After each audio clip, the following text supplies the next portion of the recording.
જય શ્રી કૃષ્ણ મિત્રો, આપનું સ્વાગત છે આપની પ્રિય ચેનલ પ્રાર્થનામાં। આજે આપણે વાત કરવા જઈ રહ્યા છીએ એવી 3 રાશિઓની જેમના ભાગ્યમાં 5 દાયકાઓ પછી વિશેષ રાજયોગ બનતો દેખાઈ રહ્યો છે।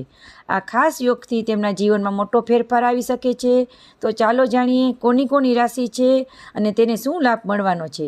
તે જાણતા પહેલાં અમારી ચેનલને લાઇક, શેર અને સબસ્ક્રાઈબ કરો અને કમેન્ટમાં જય માતાજી લખવાનું ભૂલશો નહીં। પહેલું છે મકર રાશિ। શનિદેવની કૃપાથી વેપારમાં મોટો લાભ થવાની શક્યતા છે। કેટલાક લોકો નવા ઘર અથવા સ્થળાંતર કરી શકે છે। આ સમય તમારા માટે સર્વપક્ષે લાભદાયક અને સકારાત્મક ફેરફાર લાવનાર સાબિત થઈ શકે છે। બીજું છે વૃષભ રાશિ। ગુરુ ગ્રહની દ્રષ્ટિથી તમને લાભ થાય અને જૂના દેવ ઉતારવાનું યોગ્ય બને।